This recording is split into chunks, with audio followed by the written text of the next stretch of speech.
there, I'm Jeff Elkins, and this is the Dialogue Doctor Podcast.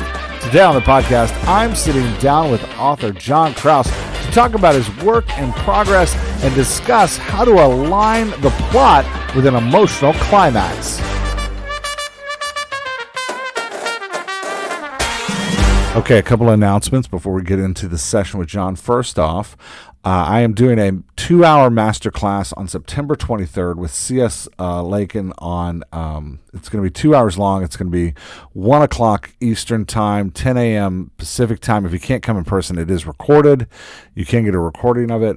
The cost of it is $36. You should totally come and join us. We are talking about how to write great dialogue, and I would love for you to be a part of that. So look for it in the newsletter this week. There'll be a sign up in the newsletter where you can click and sign up there, and it should be a blast. I'm really pumped about it. Second thing, I want to talk about the Dash is coming. So come and join the Dialogue Dash. This is our 80-day writing program. We do 30 days of kind of planning and questioning the book that we're working on. We then do 30 days of a writing sprint, and then we do 2 weeks of editing where we talk about how to edit that book. So come and join us. It's a unique community experience. There are 9 1-hour webinars that we do live, and they record, and then you can watch them on recording if you can't come live. There are office hours, 3 office hours throughout the week between Laura, JP, and I. We each hold one where you can just come and ask questions and hang out. There's a fantastic community of writers on Slack. We all support each other. It's just, the Dash is an amazing program, and I would love for you to come and do it. It costs $1 a day. It's $80 total. You can sign up for that on the Dialogue Doctor website at dialoguedoctor.com, and then just click the Dash in the menu, and it'll take you there to where you can sign up. Okay, that's all of the things. I've been personal update. Let me see. What's my personal update?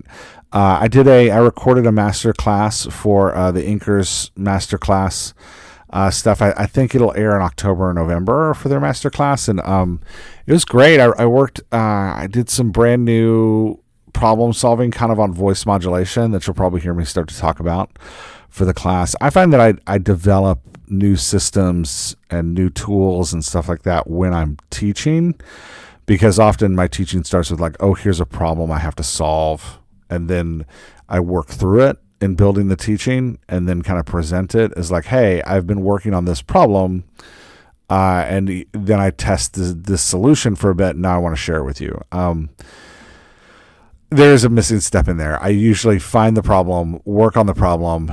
I typically like play around with it in my own writing, and then test it in like coaching to see if it actually helps people, and then I present it in a talk. And so I've known this talk was coming for 5 or 6 months, so I've really been kind of playing around with the question of modulation, voice modulation, how it works, and all that stuff. And I think there's some cool stuff in it. So I did that this week. It was a lot of fun. The Inkers group they're fantastic. So that was great. I am speaking at the Maryland Writers Association conference. So if you're in the Maryland area, you don't have to be a part of the Maryland Writers Association to sign up for that conference. If you're in the Maryland area, come and join me there. I have a 2-hour session where I'm doing a workshop on building character voices. It's a working 2 hours. So what we're going to do is we're going to take I'm going to encourage everybody to get a character that they're working on, and we're going to take we're going to go all the way from the roots of the daisy through modulation, and kind of developing and building your character voice, and how we can use that for editing and stuff like that. So I'll be doing that.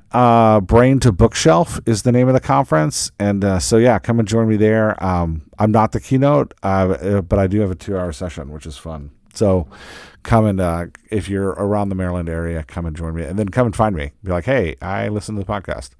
I always really love that. I'm like, there are people that listen to this. I'm trying to think if there's anything else going on. I'm just writing. JP and I have that Kickstarter coming up in October on Nerd Season 2, and I'm writing Nerd Season 2. It's always weird when the second book is much far superior to the first book. I really do think Nerd Season 2 is way better than Nerd Season 1. And so it's always a strange thing because you're like, how do I get people through Season 1 to read Season 2? Um, but yeah, and then I'm still, I'm crunching out screenplays and querying. I started a screenplay. I started to adapt one of my books for a screenplay. This is why I think it's important to have a community, why I always say that writing is a team sport. I started adapting one of my books into a screenplay because my goal was to write 4 this year, and I finished 2. I'm on my 3rd. I was like, I love this book. It never got the attention I think it really deserved. I wonder if I can make it into a screenplay. Now, the book has 7 plot threads, which is way too much for a feature screenplay. It's a lot, and they're heavy, and they all require a different set of characters. So when I started writing, I cut it down to 5, and then I was writing, and screenplays are a little different than novels. The page count's really important. So I got to like page 10 or 12, and I still hadn't introduced all the characters. I was like, there's still too many. There's still too many plot threads. So I cut it down to 4, and I lost one of my favorite plot threads. I was kind of sad about that, but I cut it down to 4, and I was like, okay, I'm at 4 now. We can do this. And so I'm rolling through the 4 plot threads, and I get to like page 20, and I'm still not where I need to be in the script. I'm behind, and I'm like, ugh, I gotta cut another plot thread. And so I put that screenplay aside. I started working on another one. I got like 15, 20 pages into it. I really like it. It's really good. But then I went to lunch with my writing partner, Sean Paul Murphy, my screenwriting partner, and I was telling him my problem, and he literally solved it. He was like, "What's this? What's the first screenplay about?" I was like, "Oh, it's about this." And he's like, "Well, which plot threads are most about that?" I was like, "These 3." He's like, "Great, there you go." I was like, "Damn it!" So it's really smart, and it's right on. So I think sometimes we get so in the weeds and so in over our head that we can't see it, even if the answer is really, really simple. And so, yeah, I really I had a great time. I'm back on it now, and I'm having a great time working on it. It's really fun. It was great to have a partner who could like knock it out so quickly and solve the problem for me. But yeah, so I think that's it. I think that's all the things going on. That's enough of me babbling. Let's get into the episode with John. Okay, I hit record, and I'm here with John Krause. John, give everybody a quick. Have you been on the podcast before? I have, Okay, yes. that's what I know. You and I have done sessions before, but I was like, I don't know, can't remember if they're public or not. Um, so give everybody a quick update on where you're at with your writing. All right. So the book that we're going to be going over today, this is a second draft of, I don't have a title for it, but my main character, her name is Cookie Campbell. She is 10 years old, and this story is her and her 2 friends are at the local city zoo to see a new exotic animal, a tree kangaroo, which is different from a called a land kangaroo that you're maybe more familiar with. But this is a smaller animal that lives in the trees, but it is a marsupial. Anyway, Cookie is really excited to see this tree kangaroo because hopefully what it's supposed it's enable the zoo has brought in this animal to hopefully attract a crowd. And if the zoo gets enough new people, then they're going to build some new exhibits. And Cookie's mother is an architect, and Cookie wants her mom to win a contract to build new exhibits. So that the family has some money to buy a new headstone for her grandfather who passed away a year earlier. So those are the stakes for Cookie in this. When she goes to see the tree kangaroo, it has gone missing. And there is one character, his name is Mr. Mountebank. He is the head zookeeper, and he tells the kids that Jumper is the name of the tree kangaroo, is sick. But when he goes away, another zoo employee named Trevor tells the kids that no, Jumper the tree kangaroo actually escaped. So that's the inciting incident early in the book. And then Cookie takes on the case to search the zoo try to find out what happened. And so there's a bunch of funny misadventures throughout the book, suspects and clues. This and Cookie's character arc is about overcoming the grief that she's still feeling for her grandfather. So there's this theme throughout the book of holding on versus letting go. And Jeff, you and I had talked about theme for this particular book in a one-on-one session earlier, and we had talked about some different things like bravery, or perhaps trusting adults. It's for kids of Yep. this age, how to learn how to trust who's telling you the truth and who isn't.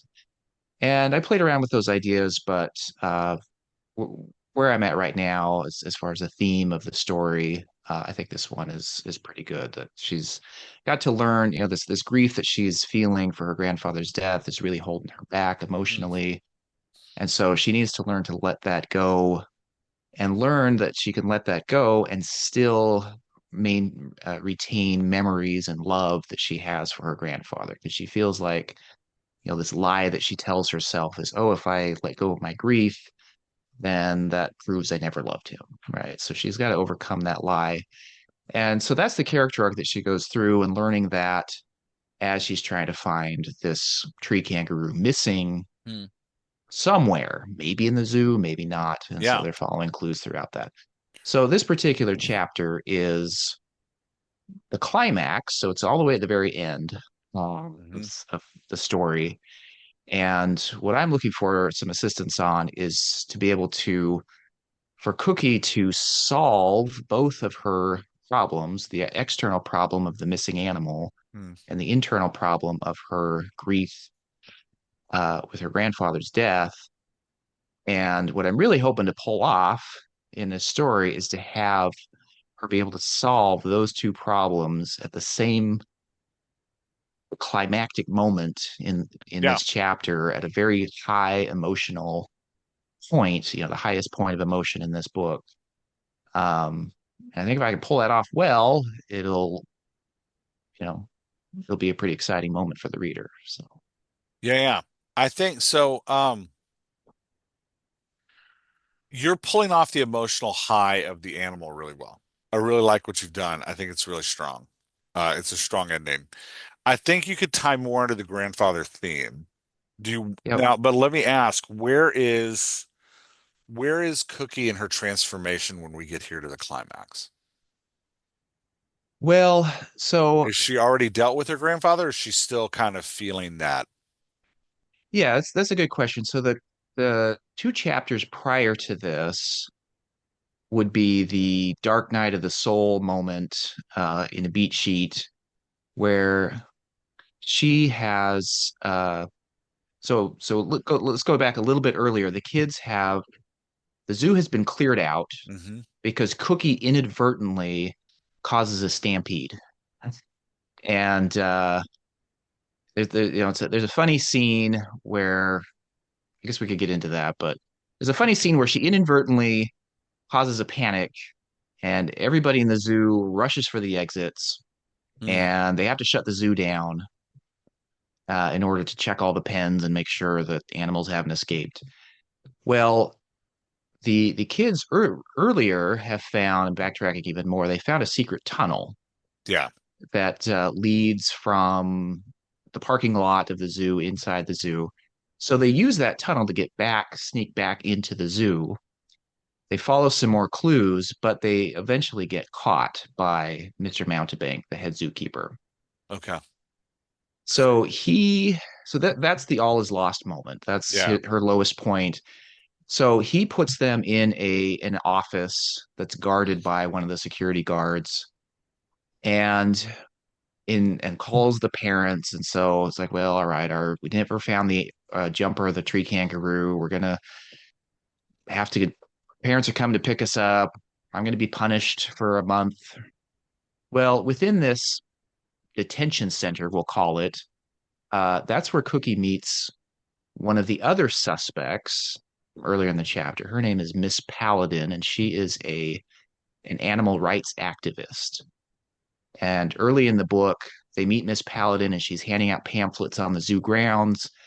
about these pamphlets uh, Hmm. saying free the animals, save the animals. We need to shut the zoo down and get these Yeah. animals back into their natural habitats. So she's a suspect early on because it's like, well, she wants to free the animals, so she must be unlocking pens and letting the Hmm. animals loose. Well, it's in this moment. So now I'm finally getting to answer your question, Jeff. Of it's in this moment that Miss Paladin is cleared of being a suspect, and she and Cookie have a heart-to-heart talk where Cookie can essentially overcome that lie that she's telling herself. Mm. But there is still this moment of really letting go um, of her grief. Okay. And so she's very close to her transformation at this But she's in this not there yet chapter. when we get to this. But yeah, but there's just kind of that one last final step she has to do emotionally to say, Okay. "Yep, I can let this go." Just as in order to save Jumper the tree kangaroo, I Hmm. have to let her go. Yeah. Um, and So so I, that's yeah. the moment, right? I guess if I can, go ahead, Jeff. I guess we'll. No, no. So I was going to say, you've got this nice moment here where she has the realization. She's on the train, she's got to jump, and she realizes that even if she gets away, it's not like she's taking Jumper home. That Right. she's gonna lose Jumper. And then you have this nice line of Cookie knew she would feel sad for a long time, but just like when Grandpa died, but she was brave enough to be sad, brave enough to, and then she jumps. So, and then she has this goodbye Jumper, I love you. Yeah. What I would like to see leading into this, and it's possible I just missed it. So correct me if I'm wrong, but I'd like to see that a similar kind of debate in here in one of these moments where there's a moment here where Jumper is taken from her by Mountebank Yeah. and she yells out, "Don't hurt her." I think in here, I want a moment of panic that she can't lose Jumper. Okay. She's lost her grandfather. She can't lose Jumper. I want to make, even though it's not a fully logical connection, I want to make that, I want a couple sentences here starting that connection early so that when she gets down into the middle of the chapter and she has this big revelation, you've set it up in this moment that she's already connecting this to her and her external and internal struggle. Does that make sense? Yeah. I think that I don't know. Maybe we could go through that again. So Yeah. So like having right. so Mr. Mountebank. So I guess for the listeners here, Cookie, through her deductive skills, her detective skills, she does find Jumper hiding in the zoo, Hmm. in the rainforest exhibit, because Jumper did escape from her pen, um, but needed to find someplace warm because she was pregnant and gave birth to twin kangaroo joeys who are in her pouch. And so Cookie gently picks up Jumper. Mr. Mountebank finds them and starts chasing them. And they get onto the zoo train. And so this is where this chapter is. There's a chase, and they get onto the train, and so there's action, there's excitement.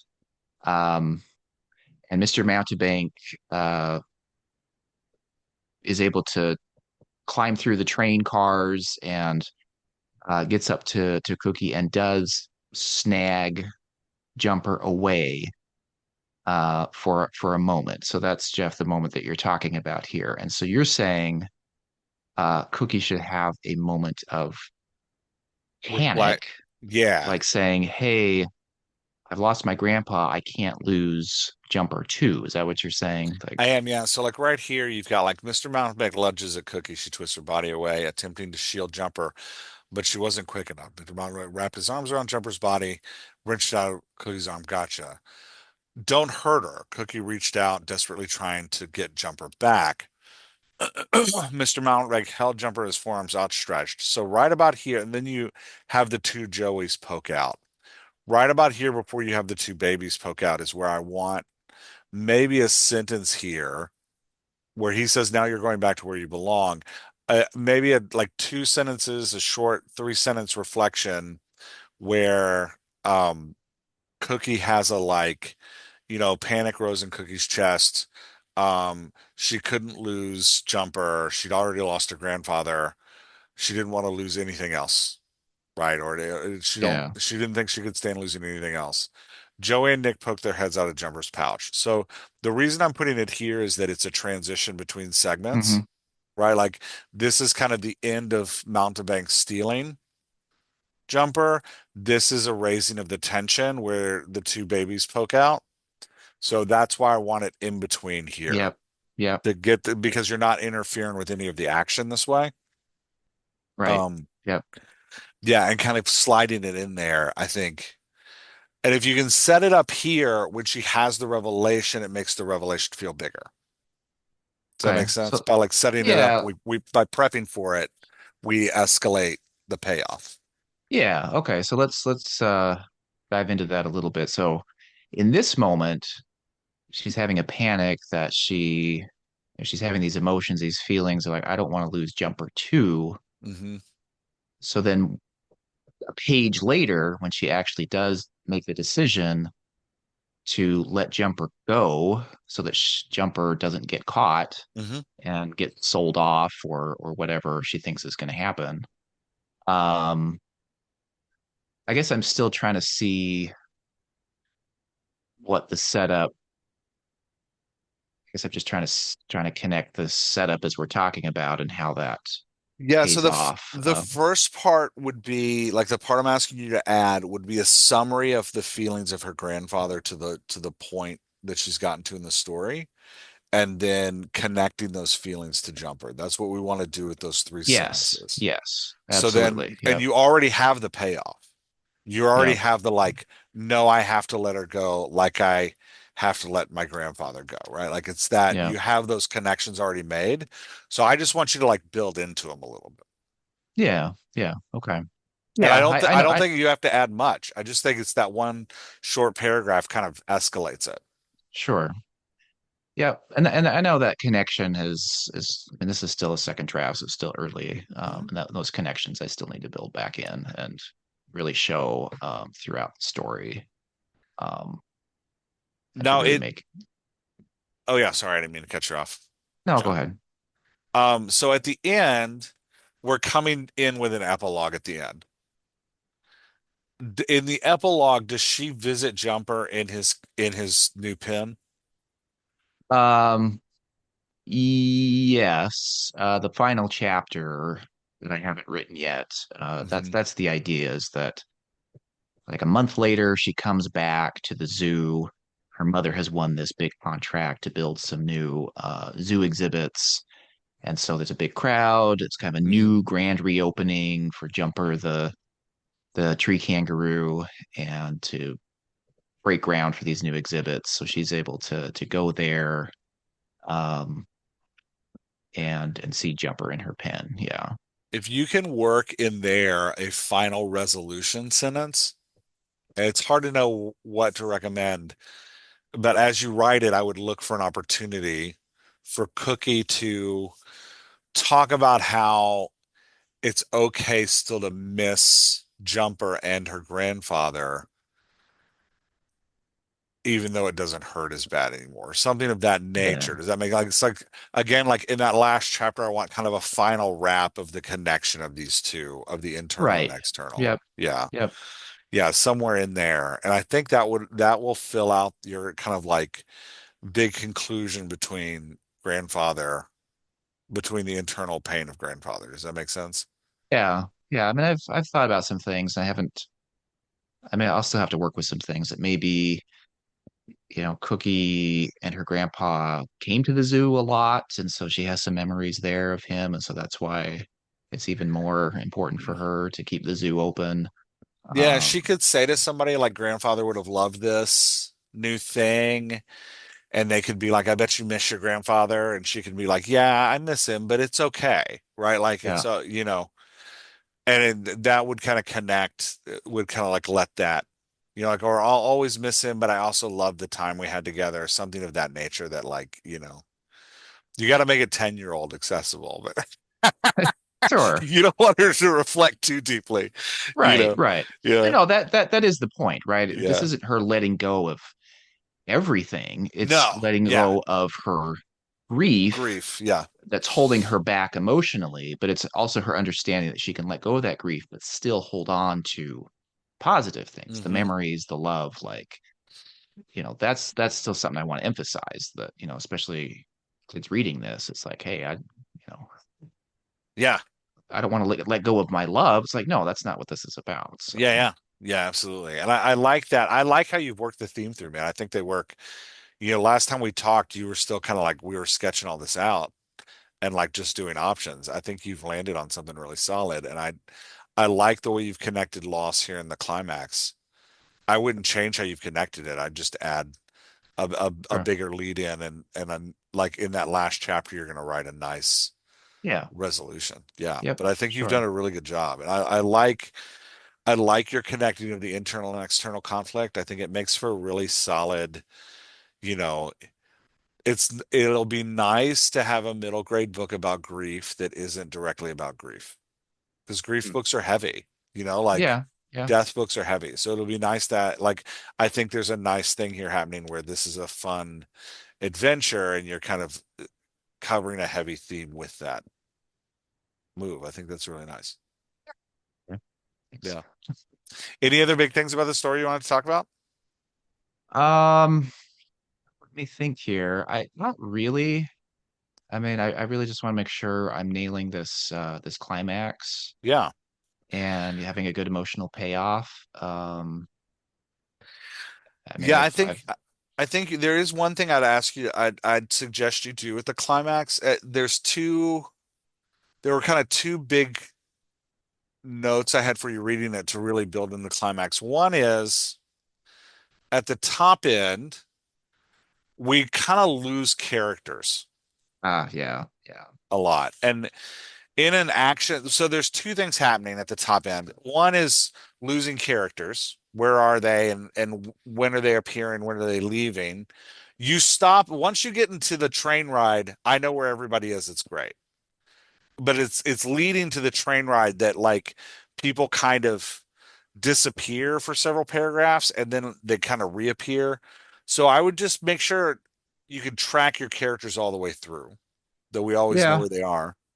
yeah. No, that's a good reminder for me because stage direction is certainly not a strong point.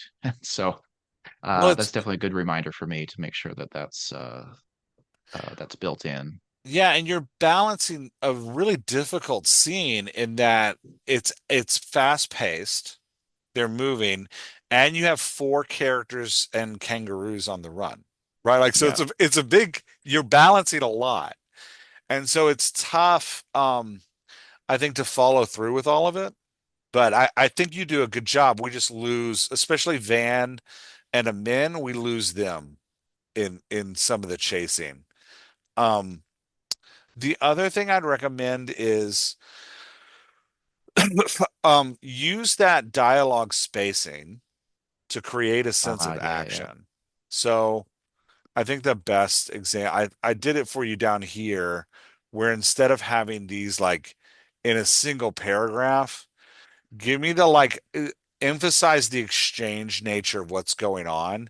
Nick and Joey backed into the safety of the pouch. Mr. Mountebank flailed his arms. He grasped for Junker's tail and yanked. Jumper yelped, but the claws remained firmly dug into Mr. Mountebank's uniform shirt. It's it's a cheap trick to give those each their own line, Hmm. but it's gonna make it read faster. Yeah, yeah, So it's gonna make it feel like it's moving even if you put it in paragraph form, like if you put it in paragraph form, you're not changing the action of the scene any. Sorry, paragraph form versus this dialogue spacing doesn't change the action of the scene any. It just spaces it out on the page so it makes them feel like they're covering more ground quicker. yeah. No, that makes sense. Yeah, I mean, this is fast paced. Hmm. As I've learned, is go for shorter sentences. You do a great Generally, job of where that. Yeah, you Yeah. do a great job of shorter sentences. Yeah. But you Versus cheating with reflection. Yeah.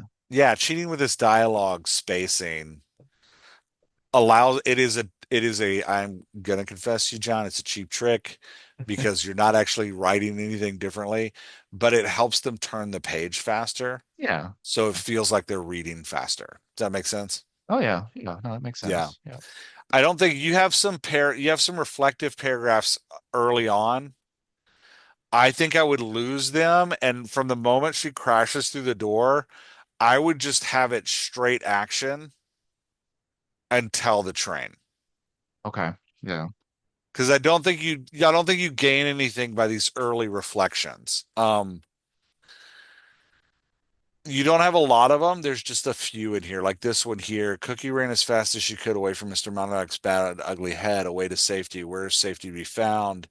Mrs. Paladin would know what to do, but she was probably trapped in a little back room. This summary in a climax, I don't need. Does that make Okay. sense? Like I'd Yeah. cut that away. Um, it wasn't a getaway car, Cookie thought, but it was better than nothing. I that one's pretty good because that one lets you know what's going, how she feels about the action that's actually happening. Um, but anything that's not directly about the action happening, I would probably cut from here just to keep it moving fast. Okay. Yeah. Um, I think the only other third, no, this is going to be a really fast session, man. We're going to be out in like 5 minutes. The That's only fine. other, because it's very well written. I think you did a great job with it. The only other note I'd have is that using vocalizations in action scenes, like letting them, you do it a couple times, it's really good. And I want some more of it. Using vocalizations in action scenes emphasizes the emotions that the characters are having, right? Because we express emotions verbally. Yeah. So pulling in like here, Van gets the train started, let them all celebrate Hmm. before the bad guy spoils it, right? Like give them the emotional, like, yeah, and then he can spoil it. Hmm. Yeah. Um, Okay. Like that. or like here, he clears a passenger car 3 cars away. You've got a great clock running here where you're like counting down the cars he is close to them. And then here he trips. So have one of them say something about him being 3 cars away. Vocalize the emotion they're feeling. Doesn't have to add any new content. It can just be like a man going, he's coming. And then he can trip and then Trip. have Cookie say something like, maybe he's gone. And then he can pop back up. Right. Yeah. Like it's that like keeping those vocalizations going in the action.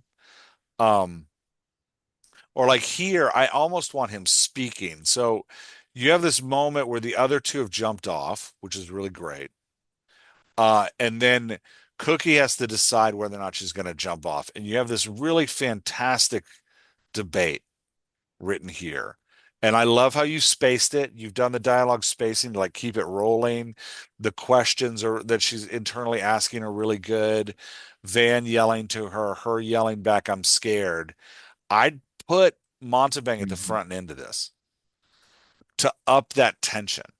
Does that make Yeah, it makes sense? sense. I mean, yeah, that makes sense. He should be shouting at him like, "Don't you Yeah. dare jump off," Yeah. or Like stay right stuff where like that. you are, or like, don't move, like, and you just need like it doesn't actually matter what he yells. It's just to keep him present in time and space in this moment where she's trying to decide whether to jump or not. It's keeping that threat of why she needs to jump Yeah, yeah. present.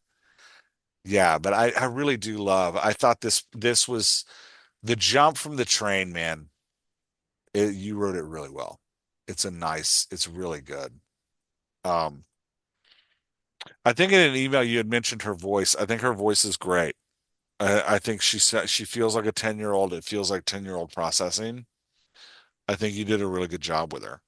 Um, she is 10, right? Or am I making that age Yeah, up? yeah, she's Okay. 10. That's Yep. what I thought. Yeah. Yeah, I don't know. Anything else about it you wanted to talk about? Uh, no, this is really just what I wanted to focus on today. So this is very helpful, and I'll certainly take all this into consideration. And What are you going to do with the train derailing? Yeah, that was just a placeholder for Yeah, I'm just for curious where you're going to for go you. with it. Um, I mean, it's just circling around the zoo, and so at some point, it maybe there's a tight curve, Okay. I do and it like that just they come back to the pond where it's very cinematically comedic. Then yeah, Van and Amin jump off, and then she has this big decision point where she's trying to decide what to do. Montalban gets to her, and then all of a sudden they're back around at the pond. That was really yeah, nice. yeah. Yeah. Yeah. So there's just earlier there's so Van, she's a girl, one of Cookie's friends, and she's the gut, kind of doing the head heart gut Hmm. trios thing. So Cookie's definitely the heart of the group. Amin, he's the head. He's this nature lover, and he just kind of speaks in a little more scientifically, spouting off facts all the time, being very logical. Van, she's the gut of the group. She's always hungry, right? It's like, hey, Hmm. I'm hungry. Let's get a snack. Yeah. Well, there's a popcorn kiosk in the zoo, Okay. and there's a funny scene earlier where it's called volcano popcorn, so it's like super duper spicy, and she just eats this big handfuls of it, and then just her eyes and nose start running, and That's great. anyway, there's some there's a mishap that happens because of that. So this is coming back to that joke.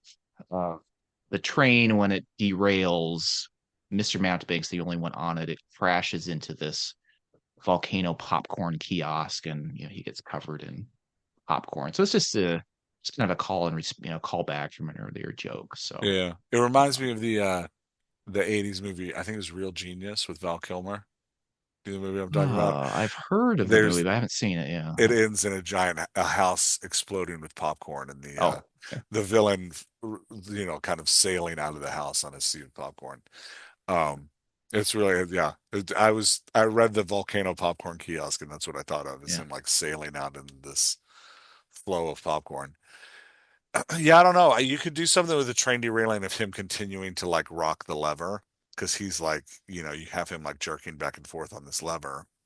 Um, Yeah, I mean this is, I want this deep point of view from Cookie's point of view. mhm. So, I have to make sure it's whatever she can see is happening in the Yeah, that's engineer's true. cab. So, Yeah, but that's a good point. I mean, maybe the train goes around a couple of times. I mean, it's not that big of a zoo, so it yeah, might take a minute to. I mean, and it's speeding, right? I mean, that's kind yeah. of the thing of this chase is that It's speeding up. normally it goes 3 miles an hour, but they get it to like I don't know, 30 miles an hour or something. Yeah. So, um, Yeah, and you don't want it to go around too many times because you don't want to stretch this scene out too much. that's true. Yeah. That's true. But yeah, I'll certainly Yeah.